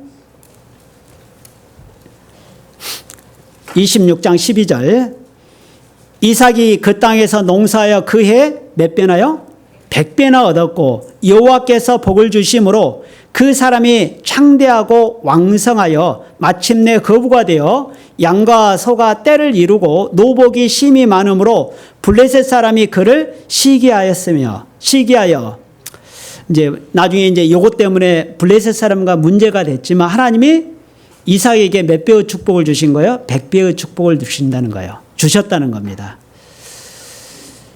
하나님이 이삭의 마음을 지키라고 이야기할 때 이삭이 마음을 지켰죠. 그리고 애굽 땅으로 내려가지 않고 나아갔을 때 하나님이 손해보게 하지 않는 겁니다. 여러분 믿음 안에 산다는 것은 하나님이 결코 손해보게 하지 않으셔요. 그리고 그 마음을 지키고 살아갈 때 하나님이 채워주시는 게 있는 겁니다. 믿음은 내가 먼저 순종해야 하나님이 주시는 거예요. 만약 하나님이 먼저 주시고 나에게 순종을 요구한다면 우리는 순종 못할 겁니다. 마음이 항상 조속으로 바뀌잖아요. 우리가 신앙생활 가운데 먼저 하나님 앞에 나아가는 것이 먼저가 돼야 되겠죠. 여기 이삭에게도 하나님이 말씀하실 때 하나님이 100배의 축복을 주셨다는 것은 뭡니까? 하나님이 결코 손해보게 하지 않는다는 거예요. 이 세상에 살아갈 때도 마찬가지입니다. 하나님은 구원받은 사람의 삶을 보실 뿐만 아니라 하나님의 삶 가운데 함께 하시는 분입니다. 구원받은 사람을 고아와 같이 버려두지 않으셔요. 내 삶을 하나님이 인도하셔요. 내가 너무 잘 살려고 하지 않고 내가 신앙생활 가운데 살아가는 것에 마음 지키고 살면 하나님이 살 만큼은 분명히 주십니다. 이건 하나님의 법칙이에요. 내가 믿음 지키고 살려고 하는데 하나님이 주시지 않는다 이런 것은 없는 거예요. 이 세상적인 것도 마찬가지고 하나님이 믿음 안에 살아갈 때 하나님이 30배, 60배, 100배의 결실을 맺게 하시는 겁니다. 여러분 사는 것도 하나님이 인도하실 뿐만 아니라 하나님이 영적인 것도 겸하여 주시는 거예요. 우리의 삶도 마찬가지입니다. 내가 세상 가운데 살아갈 때 만약 이 이삭이 애굽으로 내려갔으면 아브라함 시대처럼 굉장히 많은 고난을 겪었을 거예요. 타향살이가 쉽지는 않았겠잖아요. 그럼에도 불구하고 이삭이 마음을 지켰을 때 그 마음 가운데 있었던 것을 하나님이 보시고 그 삶을 지켜주셨잖아요. 반드시 채워주셨던 거죠. 그리고 이삭은 사실은 이 묵상의 사람입니다. 속 사람이었죠. 속 마음을 지키고 살았던 사람이었습니다. 그래서 이삭은 사실 항상 이렇게 혼자 묵상하는 것을 많이 했던 사람이었는데 이 이웃 근동에 있는 사람들과도 다투지 않았죠. 아브라함을 보았었고 아버지 아브라함을 통해서 믿음을 가지고 있었던 이삭도 이 블레셋 사람과의 다툼 가운데 있을 때 그걸 딱 내려놓죠. 그리고 이삭도 장막 생활을 했습니다. 집을 짓고 살지 않았어요. 성경에도 이삭이 믿음을 가졌던 사람이라고 히브리서 11장에는 이야기하고 있습니다. 우리 삶 가운데도 마찬가지죠. 믿음의 삶 가운데서 우리가 해야 될 것은 하나님 앞에 먼저 나아가는 거죠. 이삭뿐만 아니라 야곱도 마찬가지입니다. 형 에서가 나왔을 때 야곱도 하나님의 말씀 가운데 먼저 무릎 꿇고 나아갔던 거죠. 다윗도 마찬가지, 다니엘도 마찬가지. 하나님의 믿음 안에서 살아갔던 믿음의 선진들은 삶 가운데서 하나님을 의지처로 삼을 때 하나님이 인도하시고 지켜주셨던 거죠. 에레미야 33장을 보시겠습니다. 에레미야 33장 2절입니다.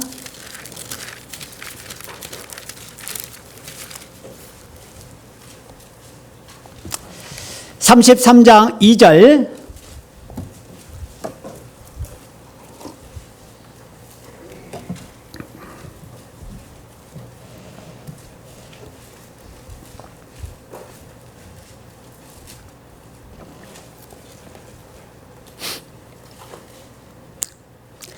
(2절) (3절) 에레미야 33장 2절 3절 찾으셨으면 같이 함께 읽어보시도록 하겠습니다. 이를 행하는 여호와 그것을 지어 성취하는 여호와 그 이름을 여호와라는 자가 이같이 이르노라. 너는 내게 부르짖으라. 내가 내게 응답하겠고 내가 알지 못하는 크고 비밀한 일을 내게 보이리라. 33장 2절에 이야기했죠. 여호와라는 분이 누구냐? 하나님의 이름이 여호와인데 여호와는 창조주십니다. 전지전능하시다 그런 뜻을 가지고 있죠. 그리고 스스로 계신 분이다 그런 뜻을 가지고 있는데 2절에 일을 행하는 여호와, 하나님이 뭐 하신다고요? 일을 행하시는 분이다. 그리고 그것을 지어 성취하는 여호와, 하나님이 만들게도 하신다 그렇게 말씀하셨고 그 이름을 여호와하는 자가 이같이 말씀하시는데 너는 내게 부르짖으라. 내가 내게 응답하겠고 내가 알지 못하고 크고 비밀한 일을 내게 보이리라. 하나님이 말씀하셨죠. 내게 구하라. 하나님 앞에 부르짖으라. 그러면 하나님이 대답해 주겠다. 하나님이 어떻게 대답해 주실까요? 말씀으로. 우리의 삶을 통해서 하나님이 응답해 주시겠다 그렇게 말씀하셨고 하나님이 내가 알지 못하고 크고 비밀한 일을 하나님이 보여주시겠다 그렇게 말씀하고 있습니다. 우리가 신앙생활 가운데서 삶 가운데 사실은 전부라고 생각되는 어떻게 보면 절대적인 그런 순간 앞에서 우리는 어떻게 해야 될까? 하나님 앞에 먼저 나아가는 것이 돼야 되겠죠. 여기도 보면 하나님의 일을 성취하시기도 하시고 그것을 지어 성취하신다라고 이야기하시면서 하나님 앞에 구하라 그렇게 우리에게 말씀하고 있습니다. 하나님은 모든 것을 아시는 분이죠. 그뿐만 아니라 하나님은 내게 나오라라고 이야기하시면서 하나님 앞에 구하기를 원하신다라고 이야기하고 있습니다. 하나님이 우리의 마음 다 아시는데 왜 하나님은 우리에게 그걸 요구하실까? 믿음이라는 것이 그런 거예요. 하나님을 의지하게 하나님이 만드십니다. 하나님을 의지하지 않으면 하나님을 의지할 수밖에 없게 하나님이 우리의 삶을 움직여 가시는 거예요. 하나님 앞에 의지하는 가운데 나아갈 때 우리는 하나님의 구원을 얻을 수밖에 없고 느낄 수밖에 없는 거죠. 이 3절에 보면 너는 내게 부르짖으라. 내가 내게 응답하겠고. 하나님 먼저 응답해 주면 안 됩니까? 아닙니다. 하나님 앞에 부르짖는 것이 먼저예요. 부르짖으라. 내가 내게 응답하겠고 내가 알지 못하고 크고 비밀한 일을 내게 보이리라. 부르짖어야 보여주셔요. 하나님 앞에 무릎 꿇어야 하나님이 보여주십니다. 우리가 신앙생활 가운데서 내 자신이 먼저 꺾여야 돼요. 내가 할 수 있다는 것을 먼저 내려놔야 됩니다. 내가 할 수 없다는 걸 알아야 하나님 앞에 온전히 나아갈 수 있게 되는 거죠. 여러분, 위기 속에 기회가 오는 겁니다. 우리는 여러 어려움 가운데 있을 때 내가 할 수 없다는 것을 느끼게 되는 거죠. 사르밧 과부도 마찬가지일 겁니다. 어떻게 보면 절대절명의 순간, 모든 것을 포기할 수밖에 없는 순간 가운데 있었지만 하나님이 사르밧 과부의 입장에서는 엘리야를 보내주셨잖아요. 구원자죠. 그리고 엘리야의 말씀에 순종해서 하나님이 그 위기를 극복할 수 있도록 만들어주시는 거죠. 우리에게도 마찬가지입니다. 하나님이 구원받는 사람에게도 분명히 우리에게 구원의 손길을 주십니다. 그리고 말씀 가운데서 하나님 말씀하시죠. 하나님의 말씀에 먼저 내게 부르짖으라. 그러면 내가 응답해 주겠다. 그렇게 우리에게 말씀을 하고 있는 겁니다. 사무엘하를 보겠습니다. 사무엘하 22장. 사무엘하 22장 7절입니다. 사무엘하 22장 7절.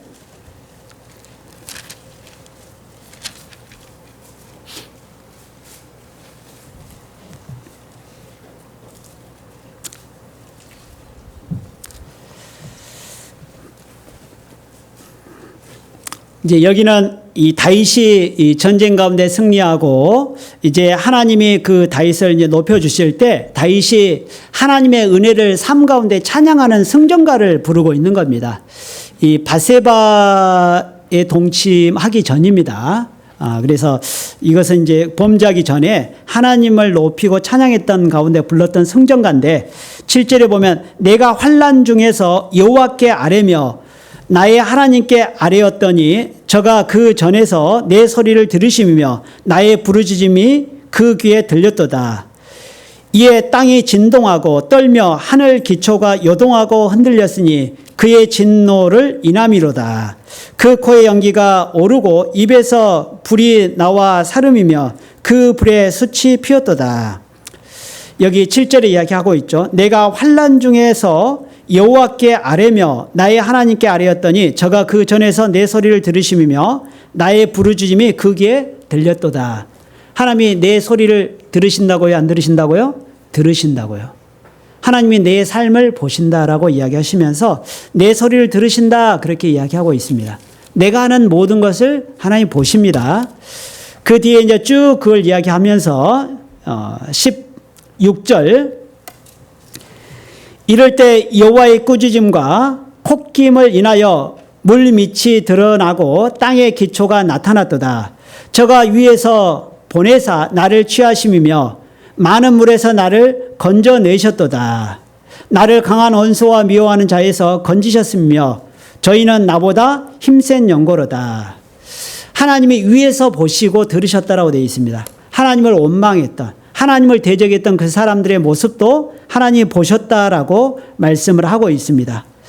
그 다음에 하나님이 그 사람들에게 재앙을 내리신다라는 것을 이야기하면서 21절 보시면 여호와께서 내 의를 따라 상 주심이며 내 손의 깨끗함을 조차 어떻게 하셨다고요? 갚으셨으니 하나님이 내 의를 따라 상 주시고 하나님이 내 손의 깨끗함을 조차 갚아주신다라고 되어 있습니다.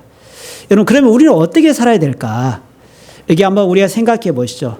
나를 비방하는 사람도 있어요. 나를 대적하는 사람도 있습니다. 나를 어렵게 하는 일들이 있어요.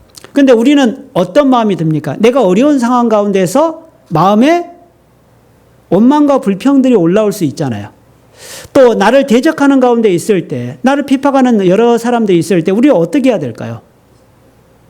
우리가 주님 바라보지 못하면 그 사람과 똑같이 행동할 수도 있겠죠. 그리고 환경 가운데 우리가 흔들릴 수 있겠잖아요. 근데 다윗이 뭐라고 고백하고 있냐면 21절에 여호와께서 내 의를 따라 상 주시며, 내 의가 뭡니까? 자기 뜻이 아닙니다. 하나님의 뜻 가운데 나아가는 것이 하나님의 의잖아요. 내 의를 따라 상 주심이며 내 손에 뭐를 조차요? 깨끗함을 조차 갚아주셨다는 거예요. 뭐가 하나님 앞에 상이 되고 뭐가 하나님 앞에 영광이 되냐?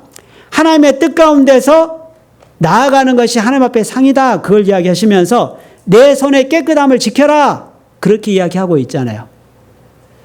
여러분 구원받았다라는 것은 뭘 이야기해 주고 있습니까? 생명이 들어갔다는 것이고, 생명이 들어간 그리스도인은 열매가 있어야 되는 것이 당연한 것이죠. 그리고 열매라는 것은 하나님의 영광이 드러나는 여러 성령의 열매들이 있습니다. 그 삶 가운데서 우리가 살아갈 때 구원받은 사람이 세상 사람과 똑같다라면 어떻게 하나님께 영광이 되겠습니까? 어떻게 구원받았다고 말할 수 있겠어요?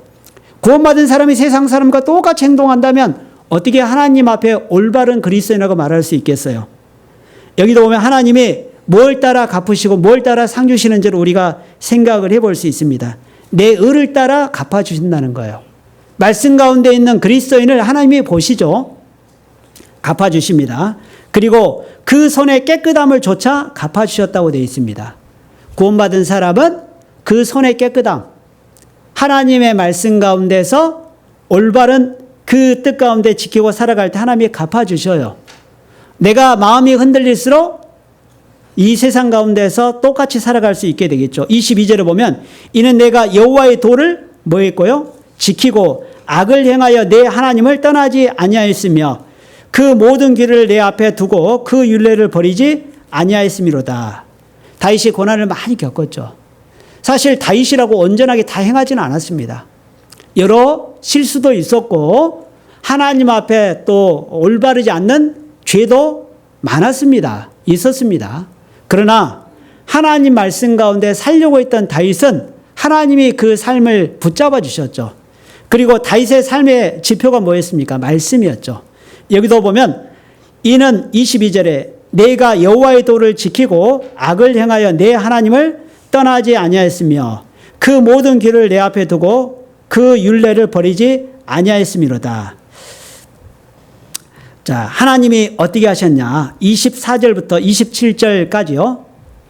조금 길긴 하지만 하나님이 역사하는 모습을 말하고 있습니다. 24절부터 27절까지 같이 한번 읽어보시도록 하겠습니다.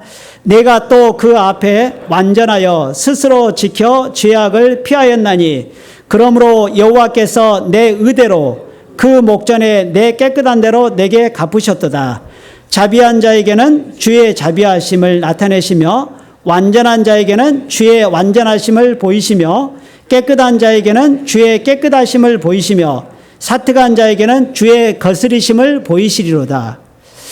자, 주께서 공고한 백성을 구원하시고 교만한 자를 살피사 낮추시리이다. 여호와여 주는 나의 등불이시니 여호와께서 나의 흑암을 밝히시리이다. 여기 보면 하나님이 사람을 대하는 방식이 여기에 나와 있습니다. 하나님이 사람을 어떻게 대하시느냐? 26절에 보면, 25절에 보면 그러므로 여호와께서 내 의대로 그 목전에 내 깨끗한 대로 내게 갚으신다는 거예요. 하나님이 갚으신다. 하나님이 그게 사람을 대하는 방식입니다. 하나님 앞에 나오는 그리스도인도 마찬가지예요. 26절에 보면 자비한 사람에게는 하나님이 자비로 갚아주셔요. 하나님이 완전한 사람에게는 주의 완전하심으로 갚아주십니다. 하나님이 깨끗한 사람에게는 깨끗하심으로, 사특한 자에게는 주의 거스리심을 보여주시겠다라고 말씀하시는 거예요. 우리가 신앙생활 가운데서 정말 내가 어떤 것을 원하느냐, 하나님 앞에 정말 나아갈 때 우리는 하나님이 어떻게 사람을 대하는지를 잘 볼 필요가 있습니다. 하나님 앞에 내가 어떤 마음으로 나가야 될까? 24절에 보면 내가 또 그 앞에서 완전하여 스스로 지켜 죄악을 피하는 가운데서 나아갔죠, 다윗이. 그리고 하나님이 그 의대로 반드시 갚아주시잖아요. 우리가 신앙생활 가운데서 살아갈 때 이 삶 가운데서 여러 여건 가운데서 우리는 하나님의 자비하심을 구하고 그리고 하나님 앞에 하나님의 뜻 가운데서 온전하게 나가는 것이 무엇인지를 생각해 보고 그리고 하나님 앞에 내 마음을 잘 지키고 깨끗한 가운데 나아갈 때 하나님이 반드시 갚아주신다는 것을 우리가 여기에서 생각을 해볼 수 있습니다. 열왕기상을 보시겠습니다. 열왕기상 17장 다시 가보겠습니다. 17장 20절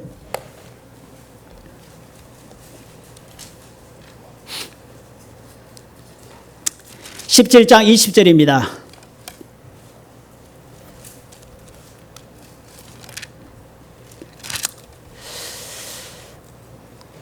여호와께서 부르짖어 가로되 여호와께 부르짖어 가로되 나의 하나님 여호와여 주께서 또 내가 우고하는 집 과부에게 재앙을 내리사 이 아들로 죽게 하셨나이까 하고 그 아이 위에 몸을 3번 펴서 엎드리고 여호와께 부르짖어 가로되 나의 하나님 여호와여 원컨대 이 아이의 혼으로 그 몸에 돌아오게 하옵소서 하니 여호와께서 엘리야의 소리를 들으심으로 그 아이의 혼이 몸으로 돌아오고 살아난지라. 이 기근은 잘 피했는데 무슨 문제가 또 생겼습니까? 그 과부의 아들이 죽게 된 거예요. 어떻게 보면 인생 가운데서 제일 큰 고난을 겪게 된 거죠. 아이가 죽었으니까 얼마나 낙담이 되고 실망이 됐겠습니까? 하나님이 먹고 사는 문제는 피할 수 있게 해줬는데 문제는 자기에게 있는 전부라고 말할 수 있는 이 아이가 죽어버린 거예요. 하나님이 그때도 엘리야를 통해서 그 아이를 살려주셨죠. 우리가 인생 가운데 살아갈 때 사실은 여러 어려운 고난이 생길 수 있죠. 그럴 때마다 우리가 하나님을 탓한다면 그건 하나님 앞에 올바른 것이 아니죠. 아이가 태어났습니다. 어려움을 겪을 때마다 부모 탓합니까? 아니잖아요. 우리가 사실은 생각해 보면 삶 가운데서 어려움이라는 것은 있을 수 있어요, 없어요? 있습니다. 여러분 어려움 없는 그리스도인도 없고 어려움 없는 사람도 없습니다. 인생 가운데서. 물론 이런 특별한 어려움, 감당하기 어려운 어려움과 고난도 분명히 있습니다. 그러나 하나님은 반드시 피할 수 있는 길도 같이 주신다는 거예요. 엘리야를 통해서 하나님이 다시 살려내는 것을 우리가 볼 수 있잖아요. 베드로전서 한번 봐보겠습니다. 베드로전서 1장입니다. 베드로전서 1장 6절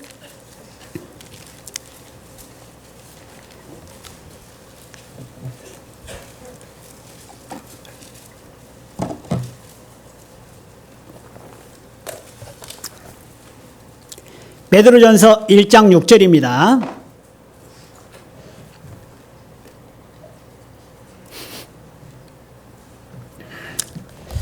(1장 6절 7절) 자, 여기도 같이 함께 읽어보시도록 하겠습니다. 그러므로 너희가 이제 여러 가지 시험을 인하여 잠깐 근심하게 되지 않을 수 없었으나 오히려 크게 기뻐하도다. 너희 믿음의 시련이 불로 연단해도 없어질 금보다 더 귀하여 예수 그리스도에 나타나실 때 칭찬과 영광과 존귀를 얻게 하려 함이라. 여기 보시면 근심이 있는데 어떤 근심이에요? 잠깐 근심입니다. 여러 가지 시험을 인하여 잠깐 근심하게 되지 않을 수 없다라고 되어 있습니다. 하나님이 왜 근심 주시느냐? 더 기뻐하게 만들기 위해서라는 거예요. 더 크게 기뻐하도다, 오히려 더 크게 기뻐하도다라고 이야기하면서 7절에 보면 너희 믿음의 시련이 하나님 앞에 연단되는 거다라고 이야기하면서 금보다 더 귀하다. 금이라는 것이 성경에 여러 가지 모습이 있지만 믿음을 말하는 겁니다. 믿음. 우리의 믿음이라는 것이 하나님 보실 때 불순물이 없어야 되잖아요. 정금과 같이 단련된 믿음이어야 되잖아요. 그래서 하나님 앞에 칭찬과 영광과 존귀를 주시려고 하나님이 그런 시련과 고난을 주신다는 거예요. 여러분, 시련이 있어야 구원받은 사람은 믿음 안에서 하나님 앞에 더 큰 걸 바라보고 나아갈 수 있게 되는 거예요. 그리스도인이 가장 무서운 것이요, 서서히 죽어가는 겁니다. 신앙적인 침태와 퇴보는요, 서서히 일어납니다. 어떤 큰 여러 가지 물론 시험이 있어서 넘어질 수는 있겠지만 대부분 그리스도인을 넘어지게 만드는 것은 사실 우리의 마음이 세상으로 향할수록 그렇게 되는 거죠. 그때마다 시련이 있어야 그것을 일깨우고 나아가는 자명종 역할을 하게 되는 거죠. 삿갓조개라고 혹시 들어보셨나요? 삿갓조개? 따개비 아시죠? 따개비가 원래 이제 배 밑창에 이렇게 붙어 있지 않습니까? 오돌토돌 화산 분화구처럼 생긴 작은 그 조개인데 따개비도 잘 안 떨어지지만 삿갓조개는 삿갓 모양으로 생겼습니다. 동그래 가지고 삿갓 모양으로 생겼는데 이게 배 밑창에 붙으면요 떨어지질 않는데요. 이 따개비가 얼마나 단단히 붙었는지 이게 웬만한 도구를 가지고는 뛸 수가 없어서 과학자들이 연구를 해봤답니다. 따개비가 아니라 삿갓조개가요. 삿갓조개가 왜 안 떨어지는가를 연구해 봤는데 이 삿갓조개는 사실은 태어날 때부터 훈련을 많이 겪는답니다. 그 이유가 뭐냐면 바위나 또 여러 구조물에 붙어서 안 떨어지게 되는 이유가요. 많은 파도에 의해서요. 이게 휩쓸리면서 그런 훈련을 겪게 되더라는 거예요. 이 삿갓조개가. 그래서 표면에 붙으면 절대 안 떨어지는데 이 파도의 속도가요. 이 토네이도보다 더 강력한 힘을 가지고 있거든요. 시속 500km의 속도를 내는 바람과도 맞먹는답니다. 이 파도의 힘이 엄청나잖아요. 이게 막 태어날 때부터 계속 파도를 맞으면서 붙어 있고 하다 보면 근력이 생기는 거죠. 그래서 나중에 장성하면 절대 떨어지지 않는 힘을 얻게 되더라는 거죠. 대개 이걸 뭐라고 이야기합니까? 기는 것 위에 나는 것 위에 붙어 있는 것, 그렇게 이야기하더라고요. 그런데 우리 인생도 마찬가지인데 신앙생활 가운데서 여러분 신앙생활 가운데 딱지가 생겨야 됩니다. 딱지라는 것이 뭡니까? 굳은 살이잖아요. 이 딱지가 한번 벗겨지면 굳은 살이 박히지 않습니까? 그리고 한 번 박히고 두 번 박히면 나중에는 단단한 두꺼운 층을 이루잖아요. 우리 신앙도 마찬가지입니다. 마음에 굳은 살이 박혀야 그 신앙생활 가운데서 우리가 온전하게 이길 수 있게 되는 거죠. 우리 삶도 마찬가지인데 하나님의 삶 가운데 내가 충분히 감당할 수 있도록 여러 가지 시험과 어려움을 같이 겸해 주셔요. 사르밧 과부에게만 고난이 있었던 건 아닙니다. 이스라엘 땅, 시돈, 두로 땅에도 다 기근이 있었어요. 그러나 하나님이 엘리야를 통해서 이 사르밧 과부에게는 위로해 주시고 기근을 피할 수 있을 뿐만 아니라 고난을 넘어갈 수 있는 그 은혜를 겸하여 주셨잖아요. 그래서 그 모든 것을 잘 감당하고 이겨나갈 수 있도록 해 주셨습니다. 여러분 여기 나와 있는 것처럼 6절에 그러므로 너희가 이제 여러 가지 시험을 인하여 잠깐 근심하게 되지 않을 수 없다라고 되어 있습니다. 근심이 생길 수 있어요. 잠깐 근심하지 않을 수 없으나 오히려 뭐라고요? 크게 기뻐하래요. 여러분, 고난이 있으면 크게 기뻐하래요. 아, 하나님이 나를 깨우시는구나. 아, 하나님이 움직이시는구나. 하나님이 나를 통해 역사하시구나. 하나님이 이걸 통해서 분명히 나에게 뭘 주시려는구나. 뭡니까? 칭찬과 영광과 존귀를 주시려는구나. 이걸 우리는 생각하고 고난이 있을 때 근심할 게 아니라 기뻐하라고 되어 있습니다. 그리고 하나님의 그 믿음의 시련을 통해서 하나님의 내 믿음을 단련하시고 연단하시구나. 이것을 우리는 기억해야 되겠죠. 절망 속에 우리는 희망이 있습니다. 하나님은 나아가게 만드시는 믿음의 역사가 있는 거죠. 사르밧 과부에게도 하나님이 위로와 힘을 주시고 믿음 안에서 나아갈 수 있도록 하나님이 그 삶을 지켜주시고 인도해 주셨죠. 마지막으로 이제 열왕기상 17장 15절 다시 한번 봐보겠습니다. 열왕기상 17장 15절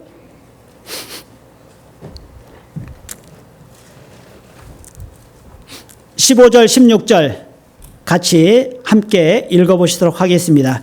저가 가서 엘리야의 말대로 하였더니 저와 엘리야의 식구가 여러 날을 먹었으나 여호와께서 엘리야로 하신 말씀같이 통에 가루가 다하지 아니하고 병에 기름이 없어지지 아니하리라. 우리의 삶 가운데서 반드시 생각이 될 것이 말씀대로 하였더니 16절에 보면 말씀같이 통에 가루가 다하지 아니하고 병에 기름이 없어지지 아니하니라. 다하지 아니하고 없어지지 않는다라고 말씀하고 있습니다. 하나님은 엘리야를 통해서 지켜주셨죠. 그리고 말씀대로 반드시 이루어 주셨습니다. 여기도 보면 말씀대로 그 모든 것을 다해서 이겨나갈 수 있도록 해주신 거죠. 그래서 우리가 신앙생활 가운데서 하나님 앞에 내 삶을 우리가 생각해 보고 하나님이 이 세상 가운데서 살아가는 동안에 고난과 여러 가지 시련도 분명히 있지만 우리는 그것을 기뻐하고 즐거워할 뿐만 아니라 하나님 앞에 먼저 말씀 가운데서 순종하고 나아갈 때 하나님의 예비하심을 만날 수 있다. 이것을 우리가 생각하고요. 말씀 가운데 나아갈 때 하나님이 지켜주십니다. 그래서 가루가 다하지 않고 또 기름이 없어지지 않는다고 되어 있습니다. 기도하고 마치도록 하겠습니다. 아버지 하나님 감사합니다. 우리의 삶 가운데서 또 함께 하시는 아버지 하나님의 뜻을 우리가 생각해 보고 세상 가운데 살아갈 때 우리의 마음 가운데 하나님의 은혜가 계속되고 또 하나님의 공급하시는 그 섭리를 우리가 붙잡고 나아갈 수 있도록 이끌어 주시옵소서. 구원받고 삶 가운데 여러 가지 고난과 어려움도 있지만 또 주님이 우리와 함께 하실 뿐만 아니라 하나님의 섭리 가운데서 우리가 올바로 나아갈 수 있도록 붙잡아 주시고 이끌어 주시옵소서. 9월 11일부터 시작되는 대집회 가운데 함께 해주시고 많은 영혼들 인도돼서 구원받을 수 있도록 이끌어 주시옵소서. 모든 것 아시는 하나님께 의지하오며 예수 그리스도 이름으로 기도드렸습니다. 아멘.